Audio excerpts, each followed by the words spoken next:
Welcome back to the GSMC Golf Podcast presented by the GSMC Sports Network. We're on to our fourth and penultimate segment from the night. This is a larger field than usual at the John Deere Classic. Now, we're just going to go right into talking about this field here. We have a lot of notable names. Sungjae Im is in the field, who is, I believe, top 10, or if not, he's top 15 in the FedEx Cup rankings. Actually, I should probably pull up the FedEx Cup rankings alongside of these so that I can make sure I get this correct here when I talk about this. So, yeah, you have Sungjae Im, who is 15th in the FedEx Cup rankings. You have Seb Straka, who is 17th in the FedEx Cup rankings. You have next up is Jordan Spieth, who is having a very disappointing season, but, you know, it's Jordan Spieth. He can definitely go out there and win this one. You have Jason Day, who's 28th in the FedEx Cup rankings. You have JT Poston, who is, I think he's pretty high up here as well of the FedEx Cup rankings. You have Aaron Rai, who's 57th. And then you just have a bunch of guys around the 50s and 60s mark here. Nick Dunlap, Kevin Yu, Luke Clanton's in this field, the amateur. I'm excited to see more out of him. Eric Cole, Mark Hubbard, Lucas Glover, Thornton Olesen. You have Michael Thormington. You have Doug Gim, Seamus Power, Andrew Novak, JJ Spawn, Adam Shank, S.H. Kim, Neil Shipley's in this field. You have Davis Riley, who I talk about being one of the more random winners from this year, but he has won on tour this year. And a lot of guys just going down the board. It's just kind of full of notable names here. Of course, there's no Scotty Scheffler. We knew that there wasn't going to be any Scotty Scheffler for the next 2 weeks from starting from the Rocket Mortgage. No Rory McIlroy, which we knew wasn't going to be in this field. There is nobody from the top 10 of the FedEx Cup rankings in this field. However, it's still a shock how many people are in this field. Akshay Bhatia elected to withdraw from the field, who was going to be in this. Patrick Cantlay was supposed to be in this one. He also elected to withdraw. And other names, Xander Schauffele, Colin Morikawa, Wyndham Clark, Ludwig Oberg, they're all out of this field as well.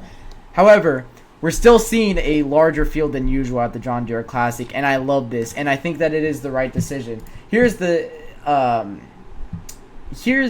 I'm noticing here in this field. First off, Seb Straka is in this one because he's going for a back-to-back title at TPC Deere Run, which makes sense.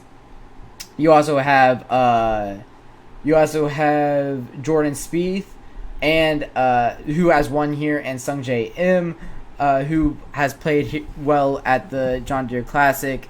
I love this for a particular reason that we're seeing so many people in this field, because it shows that guys really want to work to getting back to a good spot in their golf game, and they're using tournaments as a way to, get reps, I guess.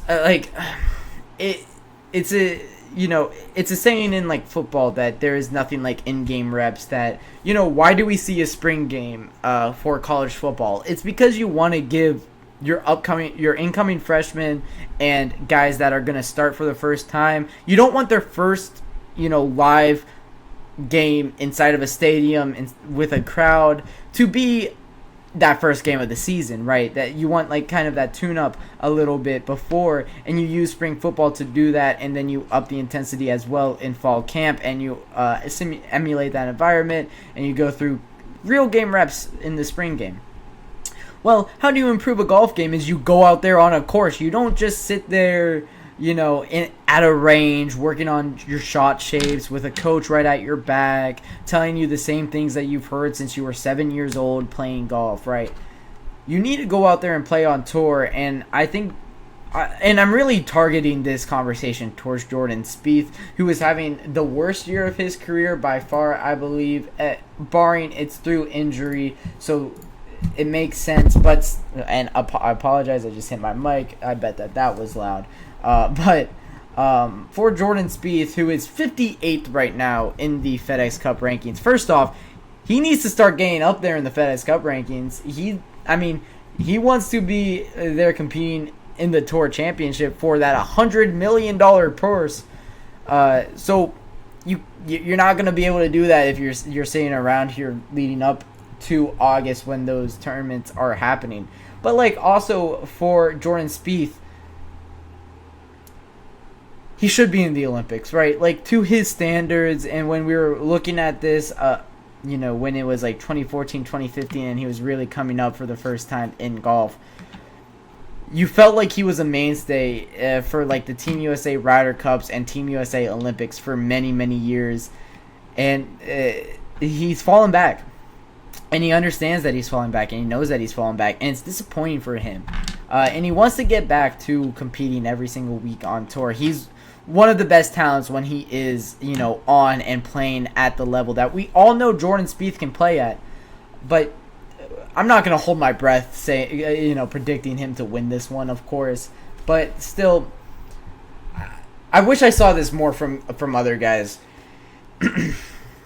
From other guys that are having bad seasons to their standings. Like Victor Hovland's 48th in the FedEx Cup standings. He's 18 spots away from that top 30 for the Tour Championship. He definitely could use a week getting reps here at a tournament as well. And I love that Jordan Spieth is going back to the site of his first ever tour win. If you didn't know, this is where he won his first ever win on tour at the John Deere Classic. I believe it was 2013 that happened. Man, that was a very long time ago. I'm actually curious to make sure I get that right. If I can find it, there it is.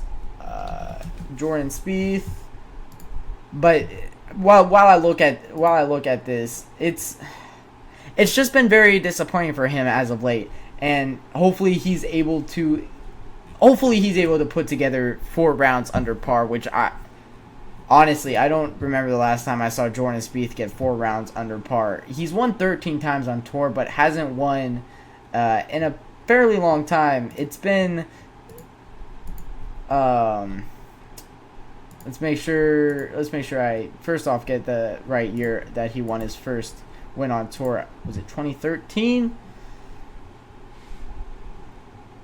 Was it 2013? I think it was 2013.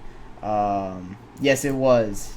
It was July 14th of 2013 to be exact, where he won his first one on tour. But it's been a long time since Jordan Spieth has won, and I just want to see him back to the level that we all know that he can play. And I mean, that kind of goes for a lot of guys in this field. It also goes for Sungjae Im, who hasn't been playing that great of golf. It goes for Seb Straka, who hasn't been playing to the level that we've grown accustomed to with Seb. So we'll see what all of these guys look like in this field. I'm excited for the John Deere Classic. I felt like we were gonna have 2 kind of weeks of golf that we're more looking at the amateurs than we're looking at the professionals on the tour, and we're more excited for names like Neil Shipley, Michael Thormundsen.